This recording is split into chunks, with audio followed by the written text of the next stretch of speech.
Hello, everyone, and welcome to Get Better, a show about two longtime friends trying their best, growing up, and hopefully getting better. I'm Zach Johnson. And I'm Sam Cherry. And Zach, I have some news. Oh, okay. These are the Newsboys podcast. Boop, boop, boop, boop, boop. Is it about Donda? I feel like we're unofficially at Donda. No. We're on Donda Watch. Yeah, we're on Donda Watch. You know. Yeah, We're on Taylor Swift News Watch and a Donda Watch. I'm so committed to Donda that I am moving from the Southern office to the Midwest, to an undisclosed location in the Midwest, so that I can be closer to Kanye West and find out about, because he lives in Jackson Hole, Wyoming. Oh, are you moving to? What's happening? I'm moving to I've already told you off mic. I was pretending. Oh, I see. Anyway, yeah, I'm moving to an undisclosed location in the Midwest. I will now be the Western office, and you will be the Eastern office. Okay, well, to give the audience kind of an idea, like how far west are we talking? The Midwest. Okay, I guess the middle of the country. Yeah. That is so wild. I mean, this is brand new news to me. How long has this been going on? My wife got a new job and then a beep sound. And so we are going to be moving in a couple of months, which is great because I knew I reset my OPSEC when I moved locations, because I feel like I was given a lot of information about where exactly I lived in my last apartment. And then we moved apartments. People know exactly where I live. I know, it fucking sucks. Anyway, then we moved apartments to where I currently am. And then she got a new job. And so now we're moving to the Western office. Damn. So now my OPSEC is great, you know? Man, a few months, eh? How many, 2 months, 5 months, 8 months? Probably around the end of the year. We're not totally sure. We haven't totally landed on it, but yeah, around the end of the year, we're gonna do it. We're really excited. It's gonna be great. That is wild. Well, that's great. And now I have an excuse to go to that part of the country. I'm flying to San Francisco soon. I bought my tickets for that. Maybe I shouldn't say that on the podcast because I don't know that my girlfriend knows that I bought the tickets yet. So, did she listen to the show? No way. She listened to. Well, hold on. She listened to the Sexy Beast episode in full because she was like, of the two of us, like the more like, we got to keep watching this. Like I was like, that's fine, and she was like, we're a Sexy Beast couple now. That's who we are. Hey, that's cool. Very cool. Yeah. And now, recently we went to a Louisville City soccer game, and so now we're a soccer couple too. We're a Sexy Beast couple and a soccer couple. Yeah, I'm definitely gonna give away where I live. Pretty much as soon as I have to bring back. I watch hockey, and so should you, because I am switching teams 100%. Like I'm 100%. I mean, the Predators. Whenever the Preds play, I'm gonna cheer for them. But I guess I should say it. I'm moving to Denver, so whenever the Avalanche plays, which, as I mentioned before, I do not hate and are very good at hockey. Like, I'm stoked that it's a really, really good hockey team. I didn't know that the Avalanche was the Denver team. I just know that when I was younger, playing the video games for like in NHL, I would always pick the Avalanche because I liked the way that the Avalanche fit into the A of their logo. It was a strictly logo-based decision. Well, here's the thing. Despite the fact that they beat my current team, the Nashville Predators, in the playoffs, which I resent them for, I did a lot of research on them over the last couple months for our show, and I realized, holy shit, the Denver Avalanche are a really good hockey team. I don't know if they're Stanley Cup winning hockey team, but they're really good at hockey. So do you want to reframe this as like we put in some sound effects, so some cameras clicking, and you say that you're moving your talents to the mountains, like I'm moving my talents? It's the decisions. Yeah, it's the LeBron the decision or whatever that was. This is me changing my fandom from the Nashville Predators. I will always care about them. You know, they brought me a long way. And maybe you'll come back for 2 seasons. really, they made me the fan that I am today.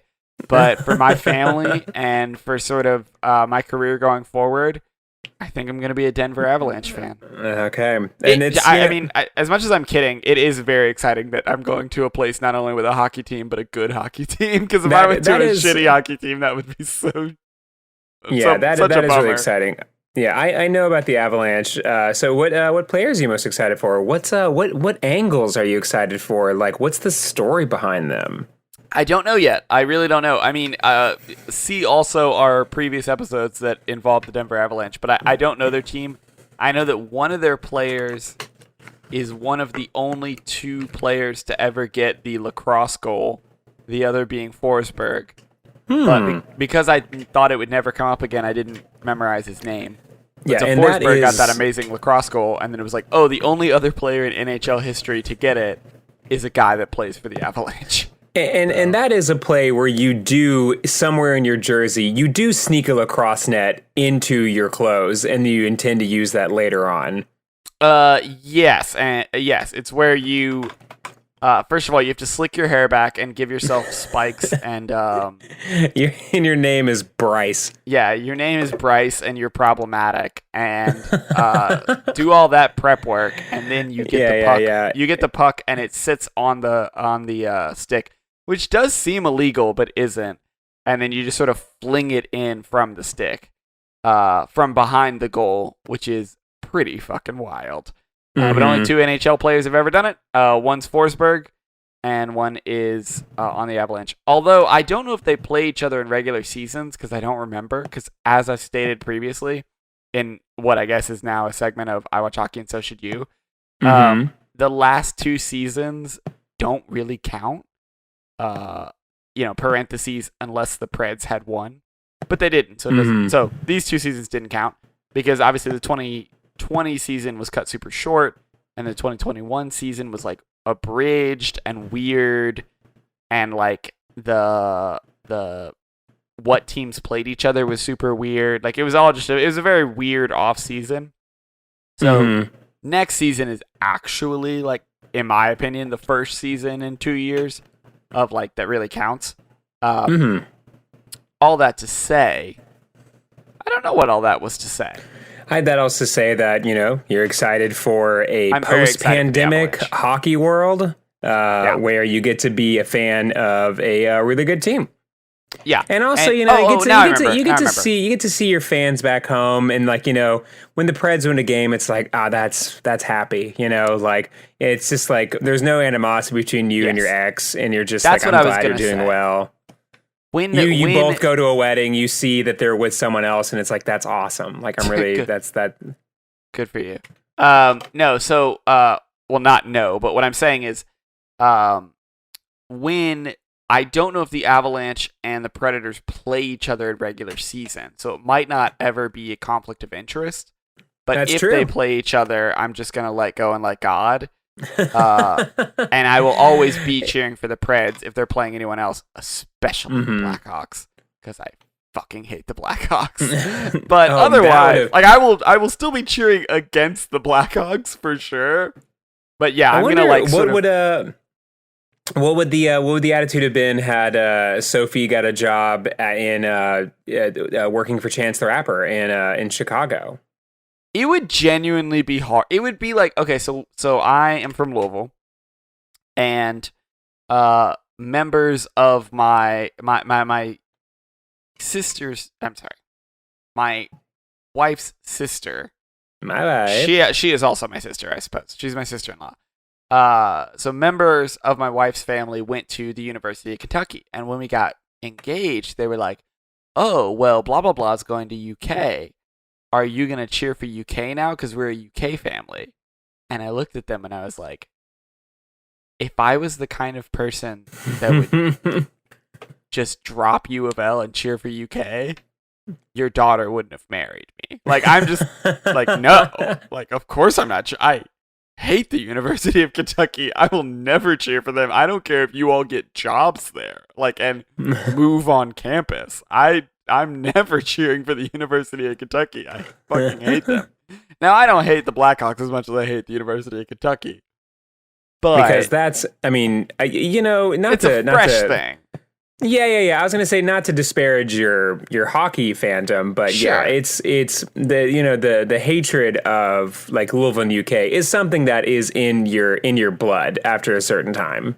Correct. It's like I've hated the Blackhawks for the 5 years that I've lived in this town, but I have hated the University of Kentucky for the 28 years I've been alive. So like it's way different. And I can articulate much more clearly why I hate the University of Kentucky, whereas the Blackhawks is a much more like primal, instinct-based hate, although I do, So yeah. So I will cheer against the Blackhawks. I will be cheering for the Preds, but I mostly be cheering for the Avalanche. And then if they play each other, you just have we're all winners here. Yeah, listen to your heart. Hope that every play is a draw. Well, thankfully, it's not like football where you play like 10 games a season. Like you play like 60 games. So like if they play each other, they're only going to play each other twice, and it's not going to really matter. You know what I mean? It's not really going to be a huge deal who wins between those two. So it like in those two games, like it's not going to be like season making. So I'm going to let go and let God. But again, I don't even know. I just don't remember. Like I don't know if they play each other during a regular NHL season. So it might not matter. Yeah. Anyways, I'm moving. That is I'm glad that we were able to turn a conversation about you moving into like a backdoor I watch hockey and so should you. It's a cool sport, dude. They fight and shit. It's a really cool sport. And you are going to a place. I mean, if I was moving to Denver, all I'd be talking about is how much I love the Nuggets team dynamic. That's what Sophie said. I'd be talking about Nikola Jokic. I would just be going off and just being like, "Wow, what a great team! What a band of absolute boys!" I know that I ask every time you say a player's name if they're the Greek freak, but is Nikola Jokic, whatever, is that the Greek freak? No, Nikola Jokic is from Serbia. I watched Sports Associated U. The U.S. won the gold, so we had nothing to freak out about. Good job, everybody. Good job, boys. In basketball?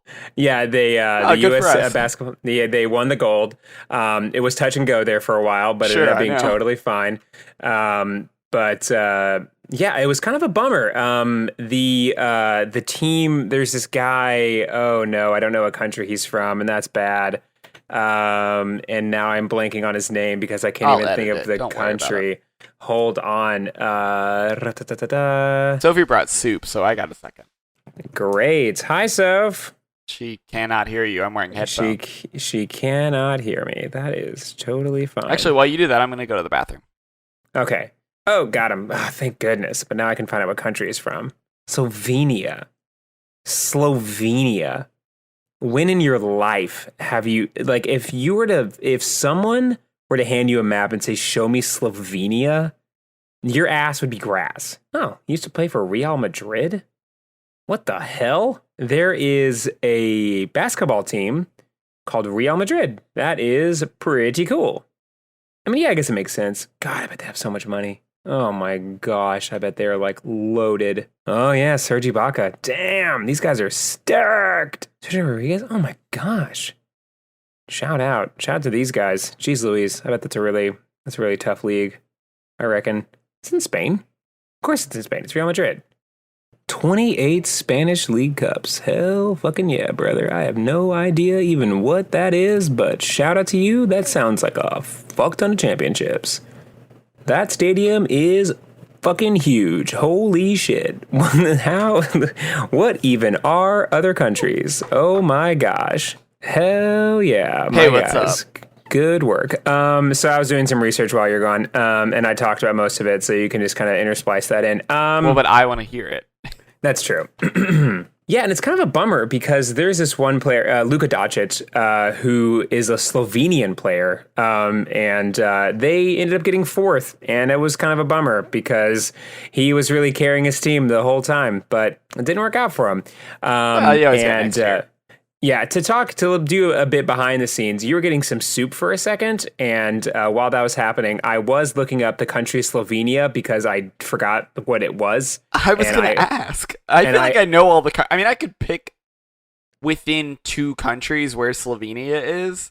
I think it's right above Bosnia Herzegovina. I have no idea. I could never find Slovenia on a map. It could never happen. Is it north of Bosnia Herzegovina? I don't know. I'll look it up. I have no idea where it is. But while I was looking at that, I saw that Nikola Jokic used to play for Real Madrid as a basketball team. So that's pretty neat. This is a neat little little tidbit. Anyway, well, I'm gonna know a lot about. You know what? It's one. So it goes Bosnia and Herzegovina, then Croatia, then Slovenia. So I was right. Okay, so I was 1 country off. Yeah. Okay. It also borders Austria, Italy, and Hungary. Great. Anyway.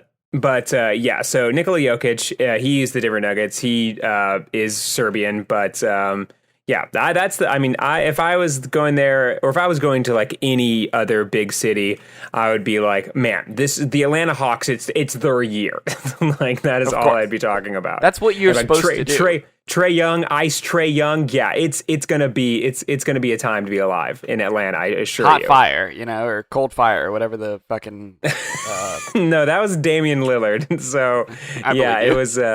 Where is the Looney Tunes hockey movie, huh? Well, actually, the fun thing, there was going to be a movie called Skate Jam, and it was going to be the Looney Tunes and Tony Hawk. So that would have been a really good time. Speaking of Looney Tunes, I am a manager at a coffee shop, and yesterday a guy came into the shop. He got out of a convertible, but not like one of those nice convertibles, cool. Like one of those, like not like a super expensive Corvette or anything. It was probably like a Miata or something. And he came in the shop, and he was wearing a shirt of like all the Looney Tunes wearing leather jackets, and they all had their arms crossed, and they were back to back with each other. And he was like the most memeable boomer in the whole world. He like yelled at us about why we didn't have a blender, and then because we don't have a blender. Like he wanted a blended something, and we were like, we don't have a blender, and he was like, well, Starbucks will do it for me, and I was like, they have a blender. Tight. You should have gone there. Asshole. Fuck you. And then he was like, he got his drink, and he said, you know what? Fine, I'll get the drink. I don't want my money back. I'm not going to cause a scene. I just don't want to be a problem. And I was like, too late, my guy. So weird. Like you such are a weird vibe to here. start with. And then he took it, he drank it, like he went to his seat, and he came back up to the counter and like motioned me over to him, and I said yes. Did he know you were the manager at that point? No. He didn't know who I was. Like to him, I was just a dude. No, you should never tell him you're the manager. No, I didn't say I was the manager. Like he just motioned. He pointed at me and asked me to and motioned me over to the counter, and I was like, and then he said, he said, I am very disappointed, and then he walked out, and it was awesome. Here's the thing. Here's my honest belief, and I hope you would agree with me. I thought I was in a Borat like movie. I was just like, what is happening? Every person, and if you've aged out of this, or you have a regular job, like whatever, every person, if we have any teen listeners, please, for your own spiritual health, get a job in customer service. Like get a job at a restaurant or a fast food restaurant.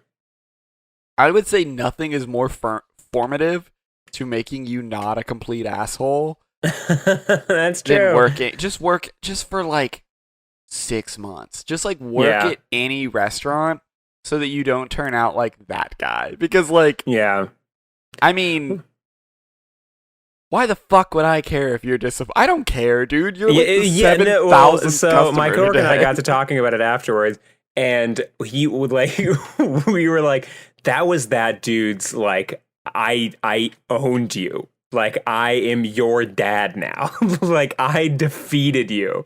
Right. Like, as he was walking out, he was like, that showed them. And then, like, it was just me and him. They'll really think about that and not make fun of me.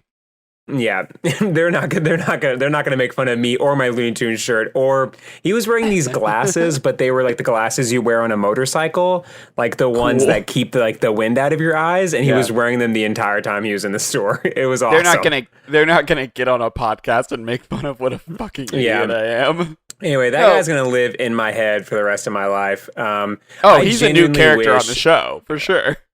I wish more than anything that dude has every cool thing happen to him for the rest of his life, but he just cannot get out of his own head enough to like enjoy it. Like he is just gonna be pissed forever because he just like cannot get out of his own zone. Yeah. Anyway, that's all I have to say about the Looney Tunes, the skate jam, and the Looney Tune guy that came into my shop. But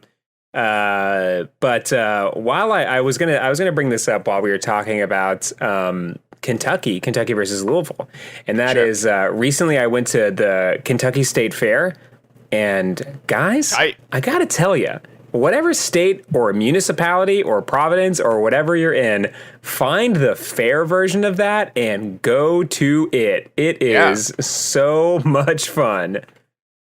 There was a room that was just full of rugs or full of quilts, and it was like, these are all the quilts they made, and they were stunning. There was a room full of bees. They were in like, bee crates and whatever. But it was just like, these are the best bees. This is the best pumpkin. And it was awesome. Just walking around looking at stuff, being like, wow, that's it. Those are the best blueberries that this state has to offer. You might not know this. What day of the week did you go? I went on Saturday, last Saturday. That makes sense because you have a job. So in Louisville, I assume this is a way to like sort of, there's a lot of things like this, to sort of mitigate skipping school, or maybe it's like a cultural thing. Like a cultural enrichment thing. But in Louisville, students get to skip school for one day. Really? If they come back with a ticket from the state fair. That's cool. I didn't know that. You just get to go. I mean, you get to go to the state fair, but like you. Yeah. But basically, at least when 10 years ago when I was in high school. Oh fuck! I'm done. Oh no! I got really spicy. This was Get Better. Thank you all so much for coming. This is our last episode. Spicy ramen is pretty much the worst thing you could eat on a podcast, so fuck that right up. I'm not gonna eat the soup anymore. Anyway, that's our secret. Sam was eating soup this whole time. That's now I'm taking the power gloves off. That's the kind of audio engineering we have going on here. Yeah, it's like I've been training eating soup this whole time, like Goku with the 100 times gravity. And now that I'm not eating the soup, I am wearing very heavy wristbands that will go through the floor if I drop them. Jet Li, what was that guy's name? Lee. He's from Naruto. That's a joke from Naruto. Anyway, I have no idea. There's a character in Naruto who does that, and I think his name's Lee. Anyway, yeah. So if you live in Louisville, you can just like not go to school one day. It's like fine. Like you just don't go to school, and as long as you come back, your ticket is your excuse.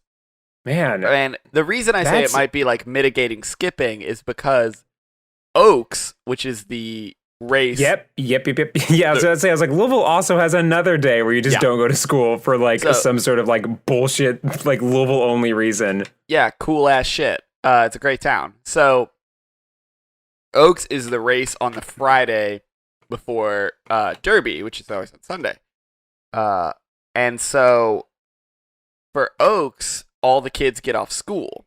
And the reason that I've always heard, maybe this is folklore, I'm not sure, but the reason that I've always heard is that so many teachers would call out sick that day that they eventually just made it a day off school. They're like, look, we can't fucking mitigate these teachers just not showing up for this.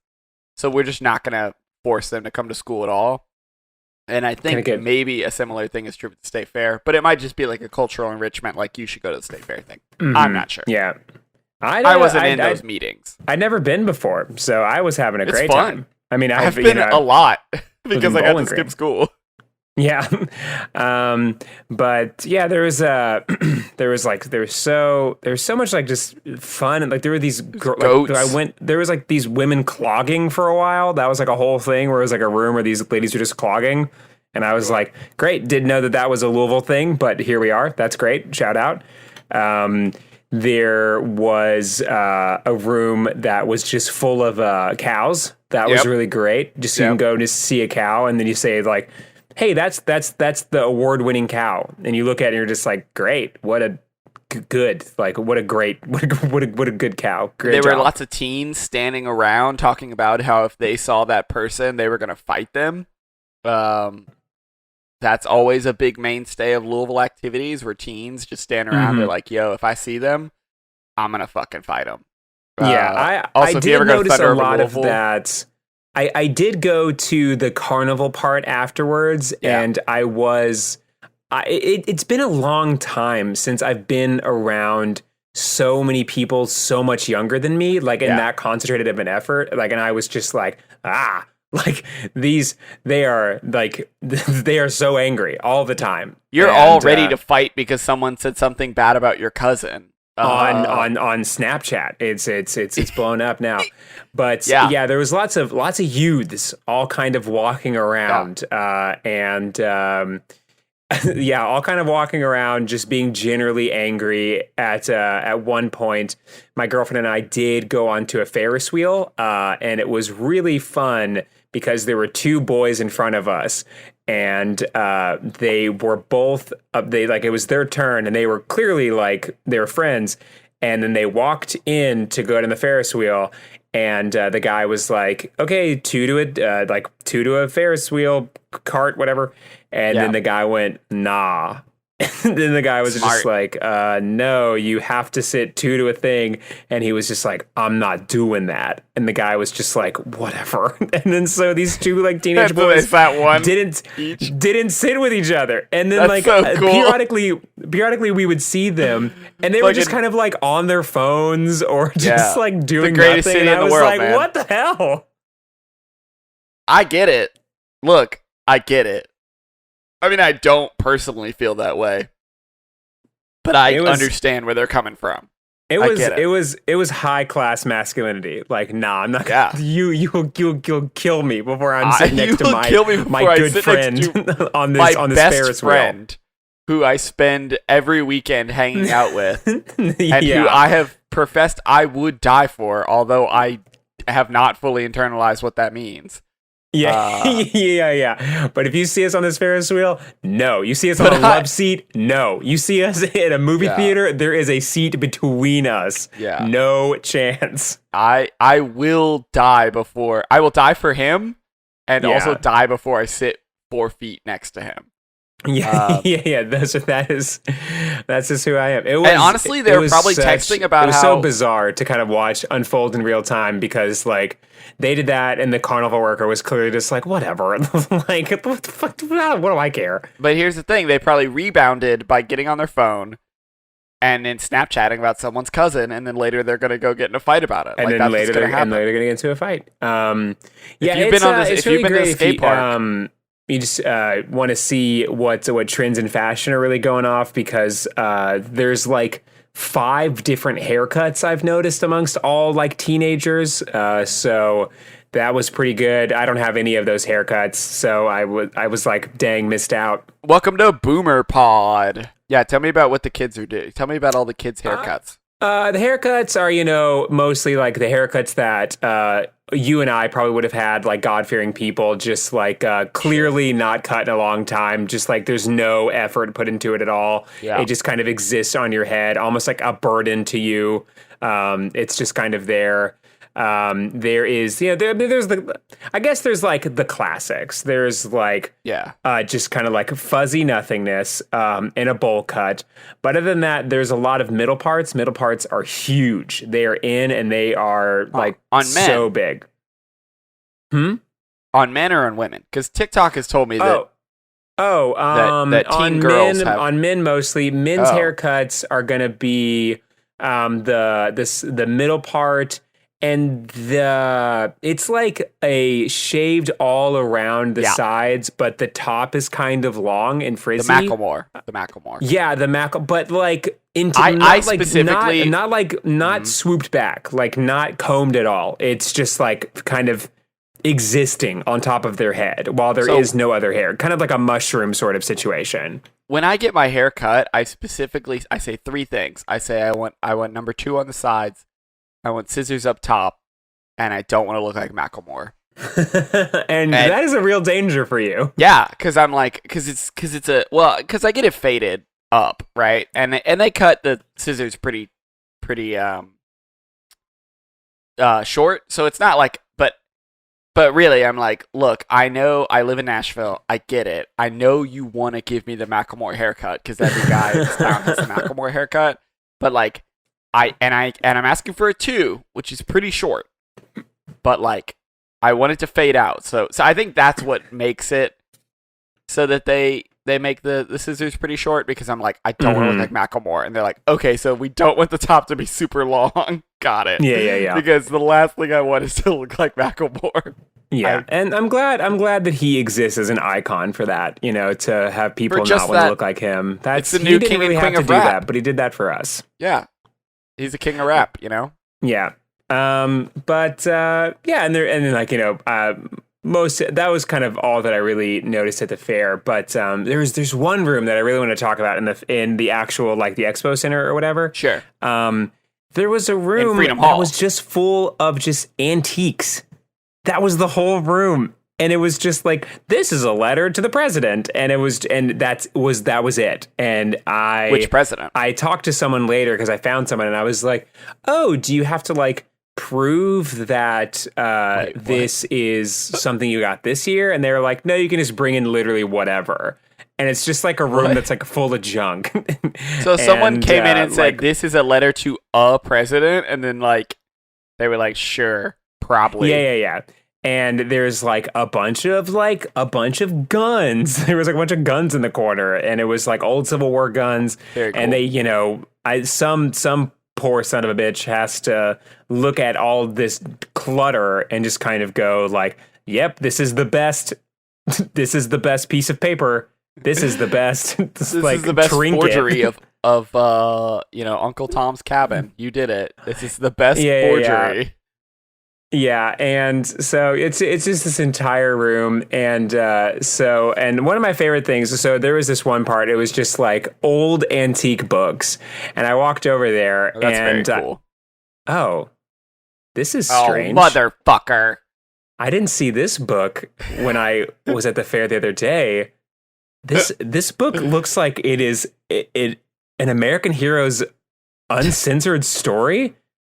I think it's time for a secret book club. Zach, can I tell you that I was at drinks with number one fan Catherine and her new fiance. She just got engaged. For all our fans who are listening along to this drama of me and my friend Catherine. Anyway, Catherine just got engaged to Redacted.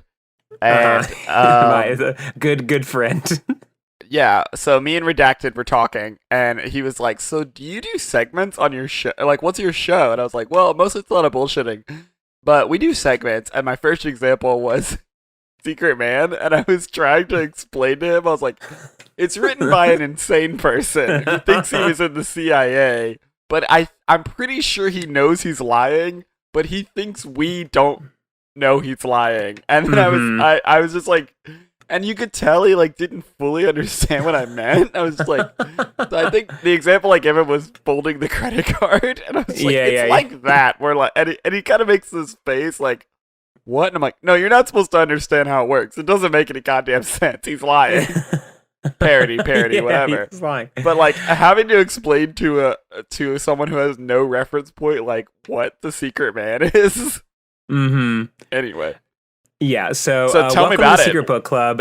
This is a book club where I talk about just a great piece of American literature, nonfiction, obviously, and it is The Secret Man. It is Frank Dux's uncensored story. He's an American warrior. He is a martial artist. He is the inspiration for the movie Bloodsport, and he is a huge liar. Parody, not Japanese. Mr. Judge, hello, it's us again. Your Honor.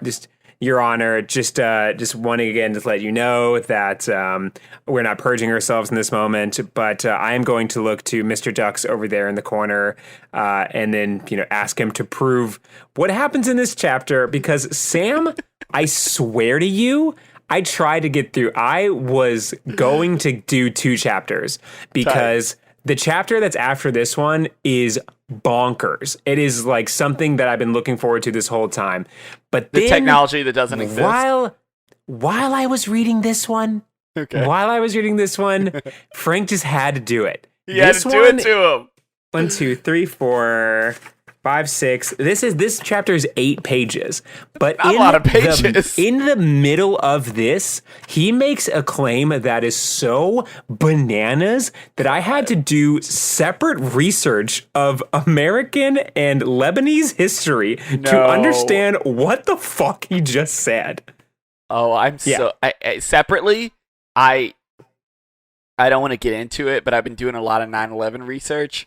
Andrew, friend of the show, Andrew, says that I've backslid, and he's probably right. But anyway, I've been doing a lot of 9/11 research recently. Got a lot more thoughts about Bill Casey. Anyway, I'm excited to hear about this American and Lebanese history that you've got prepped for us. Yeah, it's some pretty great stuff. Okay, so the chapter. So last we saw our hero. He was hot on the trail of Delphi 9. Delphi 9 is this agent chemical that is super duper poisonous. It probably doesn't exist. Whatever. Well, it's separate from the actual Delphi 9, which is a different chemical compound. Well, I feel like there's some misunderstanding here. It's not spelled Delphi 9 the way you think it's spelled Delphi 9. It's spelled like DELPHI and then the number 9. Frank, you son of a bitch.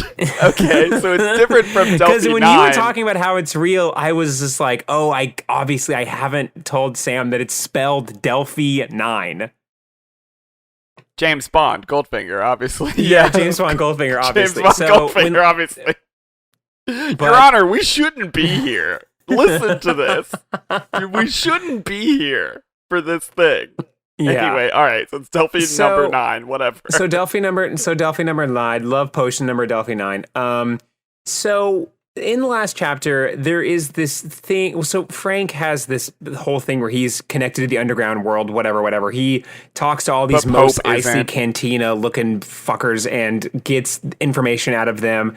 And he also, once again, back to Delphi 9, he has kind of a bad habit of talking about real life things, specifically real life tragedies, and then weaves them into the narrative of this book. Sure. Specifically with Delphi 9, he was talking about how there was this real life anthrax explosion that happened in Russia that killed real people and was a real tragedy.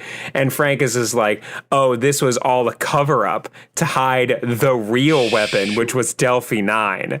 And so I don't want to get into too much spoily territory for this chapter, but he does that again in a pretty big way this chapter.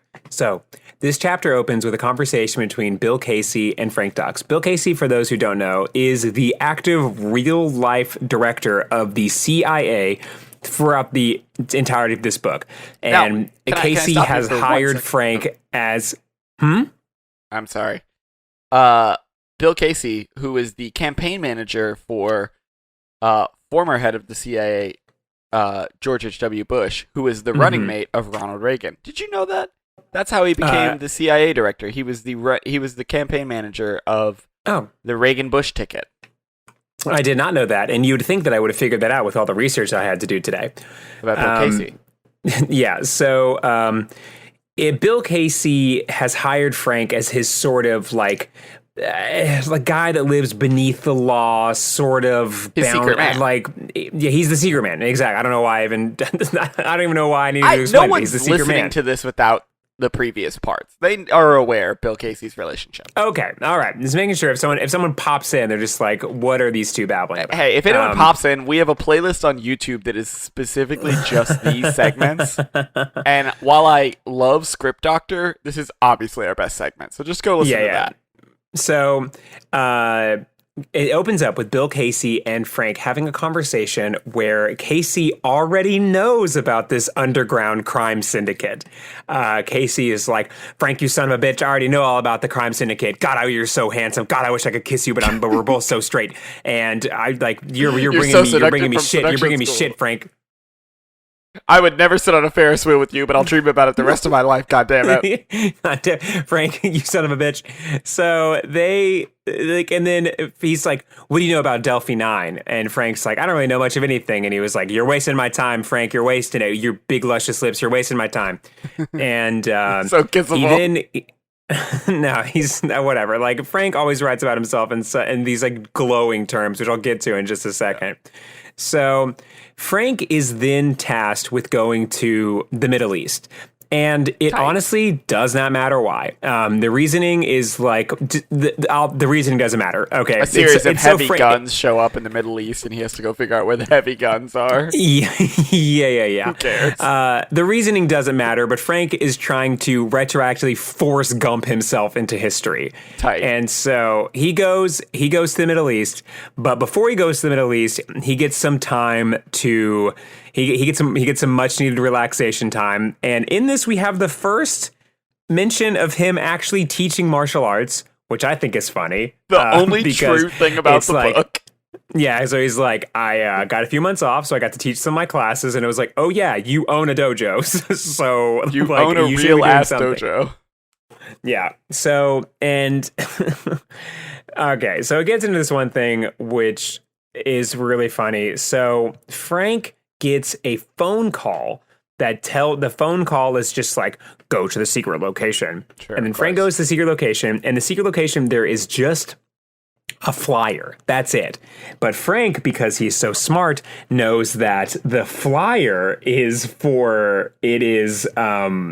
like it's a secret code. So what it says here is, for me, there I received an advertisement. Anyone else paying attention to the flyer got a phone number with promises of a miracle Weight Watch program. For me, the numbers indicated where I was to pick up my orders. So the numbers, like, so in the fiction of this, the number has to both be coordinates, right, and the number is also a flyer, so it actually has to go somewhere where there is a fake Weight Watch program. Now, is it longitude and latitude? Because that's like not enough numbers, my man. Exactly. Because even if you split it in half and half of its longitude and half of its latitude, you got like a whole state's worth of space that you have to figure. That's like not enough numbers. Exactly. So it like all it says is like, I'm sure he doesn't explain it at all. Yeah, no, he sure doesn't. The next sentence is him at the location. But it's like, I thought that was so funny because if it was like, like any phone number, it's like, okay, so what if someone else sees this flyer and they're like, I'm interested in a weight loss program, and then they call it? Is it like it has to go somewhere? No, I'm fine with that. I'm fine with it's also like a CIA cutout and they have like a fake Weight Watchers scam that they're selling fake pills or whatever. That's fine. What I'm saying is there's 7 numbers. Yeah. So, longitude and latitude are 2 digits and and decimal points. So it's like, okay, so 4 of your digits are like the main digits, and then you're only getting... It's in Oregon. That's the meeting. That's what I'm saying. Like, you're only getting 3 more digits for all the decimal points. Guys, look up your current longitude and latitude. It's like very precise. Like, if you had 7 digits for longitude and latitude, you're not gonna fucking get there. Like, you don't know where that is. But whatever. Yeah. Fine. Whatever. But, I mean, I'm a stickler for codes. You know me. Yeah. That one doesn't make sense. I mean, if there were 2 phone numbers and one was longitude and one was latitude, that would be fine. You could figure it out, but one phone number is not enough numbers.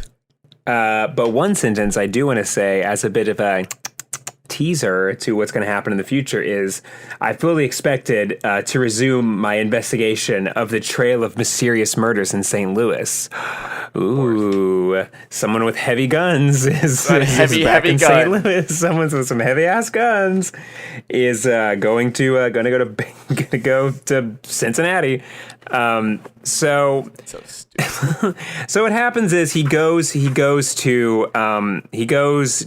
Beirut. And so he is on his way there, where he is tasked to just like be around, I suppose. And where things kind of go a little bit off the rails is he talks about, so number one, he goes there in 1983, which is very important. I learned later. So he's talking about how he's there in 1983 and he's in Beirut, and he meets he gets information from someone named Robert Ames, and then he says, Ames was hold on. Ames, the CIA's chief regional analyst for the Middle East, would set me up with contacts and was to take me to things from there. So he meets up with this guy named Robert Ames, and so he's talking about Ames for a second, and then he's talking about how he is just so tired. Like, he's had no time to sleep because he was on this airplane, and because he's so big and tough and so buff, sure. He couldn't sleep on the plane because there was other people crowding his space because, no one ever talks about the problem of being a big buff boy in an airplane. And all the stewardesses want to kiss you. Yeah. So he's so tired, and he wants to go to sleep. And Ames says to him, "It's like, well, I'll pick you up. I'll meet you in the morning. I'll meet you at the embassy in the morning." And he's like, "Okie dokie." And then when he wakes up the next day, he goes down to the lobby, and everyone's freaking out. Everyone is causing this big ruckus, and it's like, "What's going on? What's going on?" And Frank has just written himself into the 1983 United States Embassy bombing in Beirut. Yep, 100%. Yep. I was like, wait, I know that guy's name. So Frank has just Forrest Gumped his ass into being present love this guy. for the U.S. Embassy bombing in Beirut. For those that don't know, this happened in 1983. I had to do so much research about this like thing. Just because of Frank, and I hate that so much. I hate that you're learning real things about this dumbass guy. Parody. So this happened towards there is this in Lebanon. There was this thing. It was called the Lebanese Civil War. It lasted from 1975 to about 1990. Super huge conflict, and it's just kind of about like shifting power dynamics and like the power of like Syria and Israel, and like what like the United States has to say about that, because they are going to they are going to have to be present. Because keep in mind, Robert Ames is in the CIA, so Robert Ames just there in Beirut. Robert Ames is in the CIA, and he died in this explosion. No. So, like, mind you, forget it. Never mind.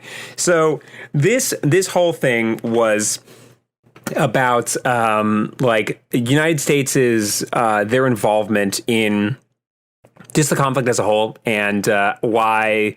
The United States had done this thing called the Multinational Force in Lebanon, where they were just trying to secure peace in the Middle East. Sure. And like we did in Syria and Afghanistan and Iraq. Yeah. So Colombia and Venezuela and yes. Iran, Indonesia, the Philippines. Yep. Sorry, that's what I got off the top of my head. And that's it. So that's it. All those places we secured peace. Yeah. So the United States embassy was bombed in like a Mali also. As a retaliation for that. Sure. And so for securing the peace. Yeah. So Frank has just written himself here. That Frank was That's there. Very cool. And not only not only was Frank there in the country, he was supposed to be at the embassy. And he talks about that quite a bit for the next couple of paragraphs about just like, damn, like I should have been there. Like that was about to be me. Like I was going to be in this explosion. So he's got survivor's guilt from some shit that he wasn't at. Yeah. And Your Honor, just, I'll like Your take a moment Honor. here. Mr. Ducks, no the fuck you weren't. If you can prove like, that you were there, then I'll take the libel charge, but no what the is fuck you weren't. And so it's like, it's incredibly disrespectful, but it gets even more disrespectful as the rest of the chapter goes on. Sure. So, and like to a degree of like, like for even me, I was like, this is shocking. And I can't be shocked by Frank anymore. Right. So, and it's also hard to feel disrespect towards the CIA. Yeah. So, not even. No, never mind. So that's a me thing. No, you'll understand what I mean in just a second. So, also, there's this one part, just briefly, where he runs into another guy named Bill Loftus, who was also there in Sure. Beirut. Who survived, but like was busy the day or like had to go do something really quick. And so he got a call that said, don't come into work today. Yeah. And so he talks about how he bumped into that guy at a Memorial Day, like picnic years later. And they were both like, wow, we survived by the skin of our teeth. And so like Frank wrote in another person who also was there, who didn't die, to like be like, wow, we're the same. Me and this real person, we're both the same. Your Honor, I would like to call that guy as a witness to yell at Frank for making this shit up. Like, can we just have him be like, yeah, I was physically there, and no, he wasn't there. What the fuck are you talking about? Yeah, so what's the thing that kind of concludes this chapter in such a strange way is Frank goes to talk to Bill Casey, and Bill Casey he's shaken up. You know, he is like, my men died. This is such a horrible thing. Sure. And I am like not responsible at all. This has nothing to do with me. This is such a weird thing that happened that I had nothing to do with. And classic Bill Casey. Yeah. So Frank goes to talk to him, and he is like, Frank, I'm so mad, and I know who did this. And Frank is like, who did it? And he is like, he says, Muhammad Fadallah. Muhammad Fadallah is a real person. He is a real person, and in the context of this book and in real life, I guess, he is the spiritual mentor of the Hezbollah, which is Hezbollah, yeah. Yeah, I mean, if you would like to take that, if you know anything more about them than I do.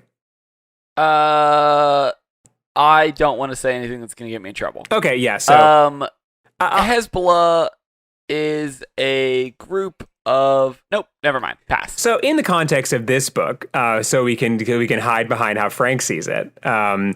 Frank explained who Hezbollah is. Yeah, they are a militant group, and they are kind of being spurred on by Muhammad Fadallah, who is like spoken as their spiritual leader. And then Bill Casey, who once again, real guy, and also by the time this book came out, real dead, Bill Casey couldn't sue.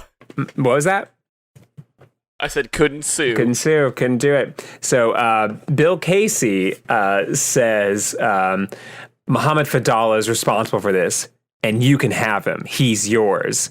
And so setting up that Bill Casey intends to hire Frank as a personal assassin to go to Beirut and kill Muhammad Fadallah. Now, the thing I did immediately after this is I looked up that Muhammad Fadallah died in like 2010 or so, and I was like, oh, thank goodness. Oh, thank God that it wasn't Frank. No, because I was thinking, I was like, of course it wasn't Frank. I thought the rest of the chapter was going to be like he died in 1989 or something, and Frank was going to be like, and it was me. Sure, of course. So, wait. So I'd like to explain my hesitation just for a second. So often, what happens when you have, like, for example, the wars I'm more familiar with, Iraq and Afghanistan. When you talk about groups like Al Qaeda or ISIS, there's always, of course, the caveat of like, well, yeah, we armed and trained those people, and then they killed Americans, and then we pretended that we didn't arm and train them. Or someone like Hamas, where it's like, yes, quote unquote, like, yes, they do terrorism, but what that means is like shooting missiles at Israel, which is a occupying force in an apartheid state. So it's like, anyway, I know Hezbollah as a terrorist group, but a lot of times people are called terrorist groups, and it just means like brown people who are fighting against American imperialism, for better or worse. And so I'm like, is Hezbollah?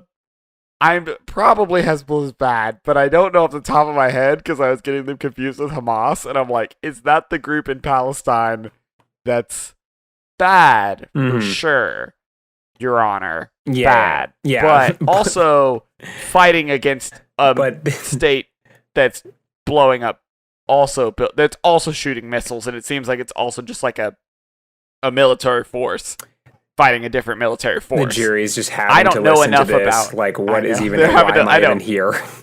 What I'm saying is, I'm gonna do the safe bet and come out as anti-Hezbollah, but I don't know enough about it to know if they're not just a different military force that the United States is calling terrorists because we're their opponents. I honestly don't know. Why am I talking? Yeah, but back to Frank.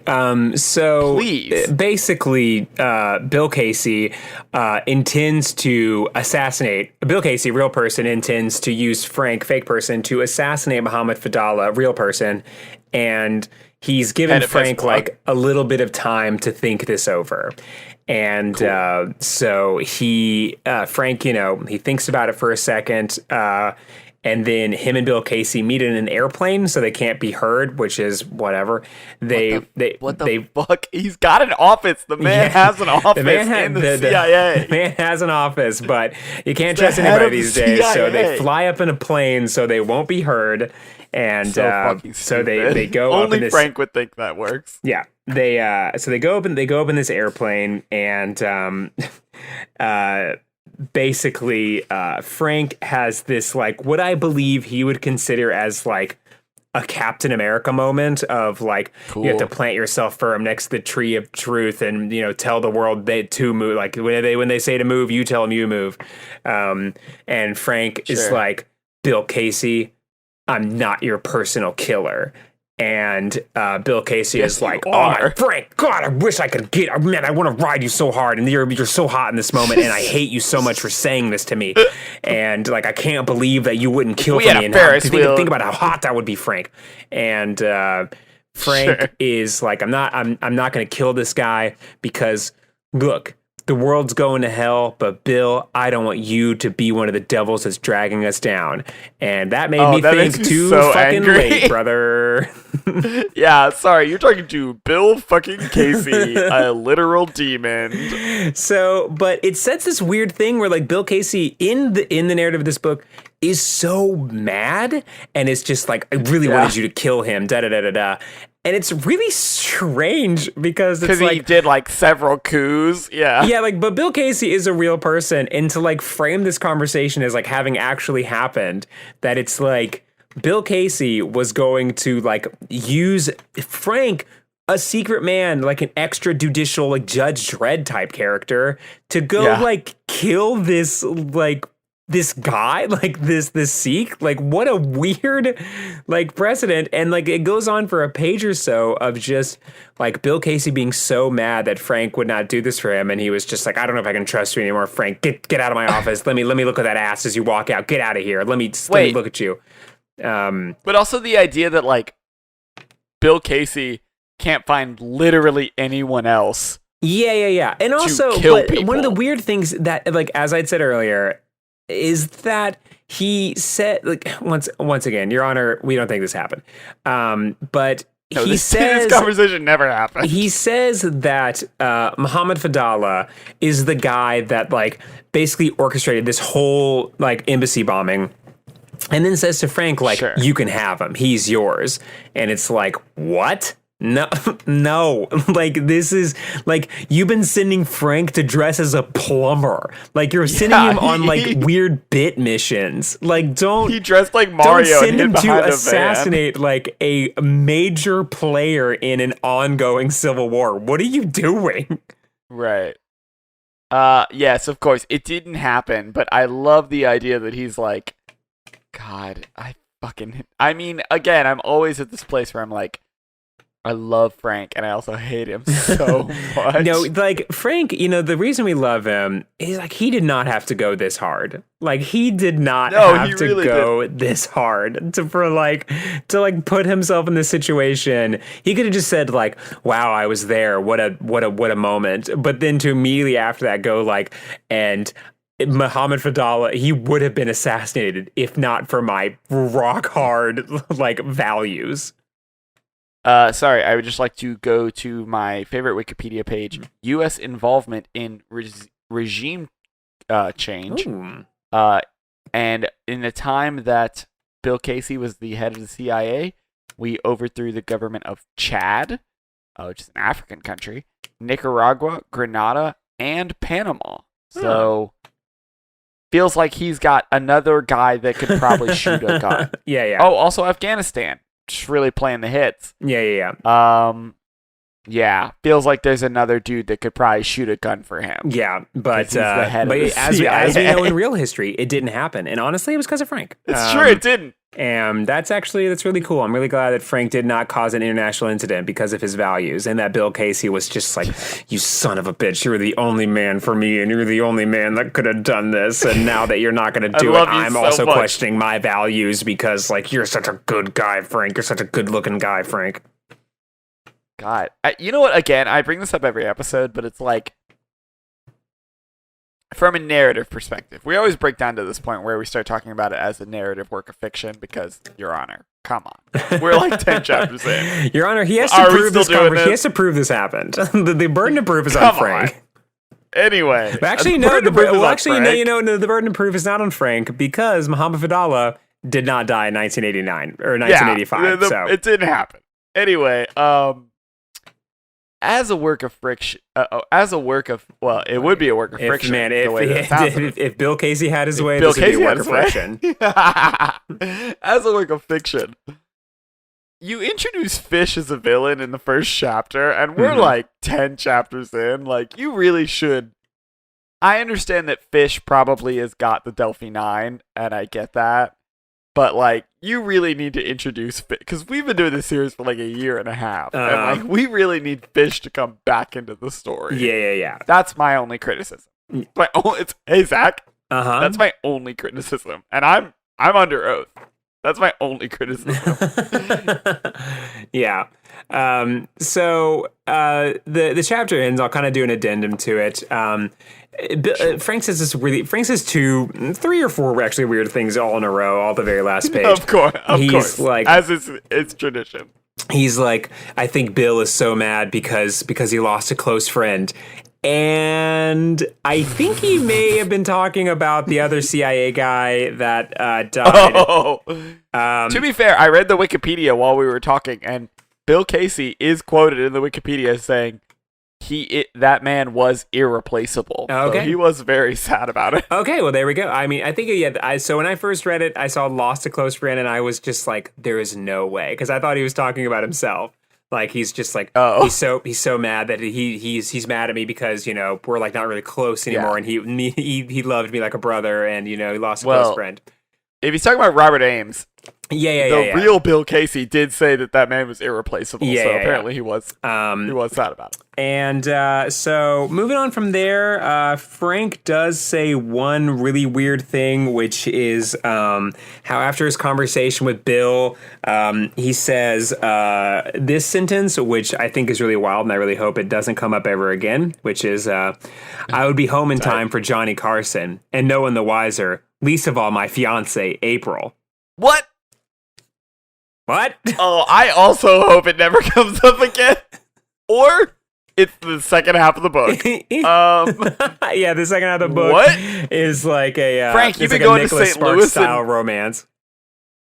So you went to St. Louis and you went to Prague or whatever and all this shit, and you had a fiance at home?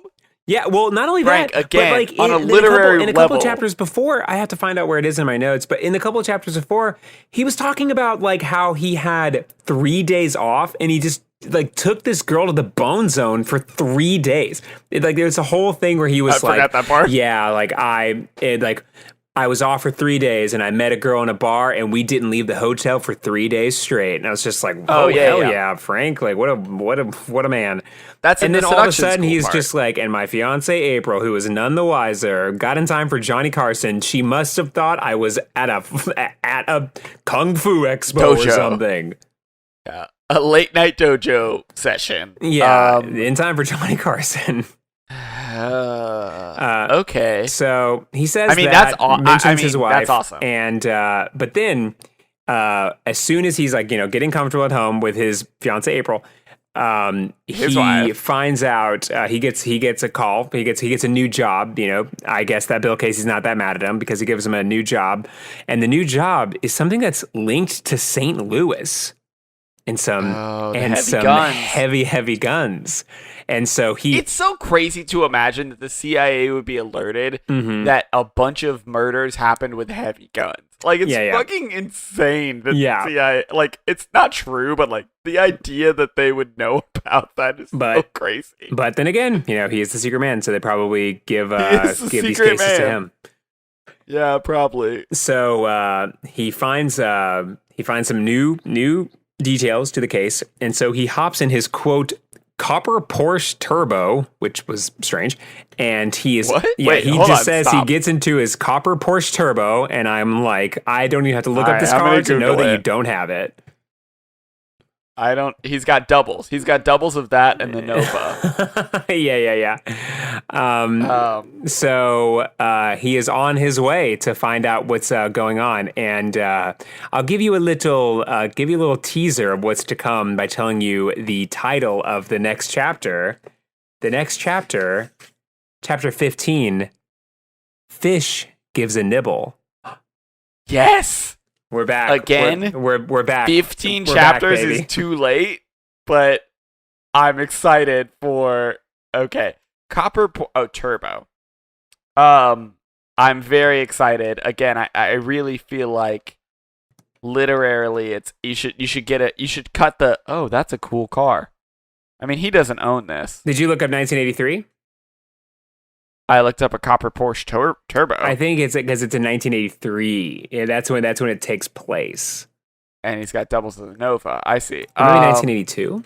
Because maybe either way, it's the same car every time. It's a very cool car. Yeah, and he has it. Maybe he does. I don't know. He's got Bloodsport money. I don't know. Not at the time. I don't believe. Porsche. Maybe not because I don't know when Bloodsport. No, he wrote. Well, yeah, but this book is fiction. He wrote this book after Bloodsport. Yeah. Okay, so he might have the copper Porsche. It's cool. So we're about. I can't wait we're to hear about more the Fish. Midway point to the book, and Fish is coming back. So that's very exciting. I'm very excited. And I knew he was linked to those crimes in St. Louis because otherwise I was like, what are we doing here? Like everything else has been so. Why are we going? Like globe trotting and James Bond, and I was like, and we're in St. Louis with heavy guns. This like, what are we doing here? Racist story about heavy guns and like Zebo or whatever the character you stabbed to death. But yeah, I know that I don't know what he called that guy. It was like Tariq or whatever. Something racist. I cannot wait he was for being racist more heavy guns, more talk about how actually his penis is pretty big. Oh yeah, because he's got that weird like psychosexual worry about black guys having bigger dicks. He certainly does, and it's like a whole thing in the book. He took a second to talk about it, but it was so weird. I can't wait. I'm really excited. I can't imagine, honestly, and I'm sorry, Frank, you have to hear this from me, your biggest fan. I'm a little worried about his ability to pull a narrative thread through a story. So if half the book is about Fish, I'm a little worried about that. His ability to do that. But if he just cribs Mission Impossible 3, which it sounds like he was doing, it'll be fine. Yeah. I'm worried because so far it's been bangers front to back. Yeah. Every chapter has been crazier than the last. So, like, I'm down for it, but I don't know. We'll see. We'll see how it goes. Mm-hmm. Yeah, very excited for things to continue on. Very. Well, anyway, that's our show. Thank you all so much for listening to Get Better. If you want to find more of our stuff, as Frank, oh Lord, he's listening. As Sam said a moment ago, you can find our stuff on YouTube, where we have little playlists like the Secret Man playlist and some of our other segments. You can also find us on Instagram at Get Better Podcast. Oh, and you can find us on YouTube at Get Better Podcast as well. And if you want to email us, you can find us at meetthefockers2 fockedup@gmail.com. That is meetthefockers2 fockedup@gmail.com. If you'd like to, or if you're listening to us on Spotify, that's great. Please continue to do so. But if you're listening to us on iTunes and you'd like to leave us a rate and review, that would be so helpful. Just pretty easy to find on the podcast app. And yeah, that's all I have. So see you guys next week. All right. See you, bye forever.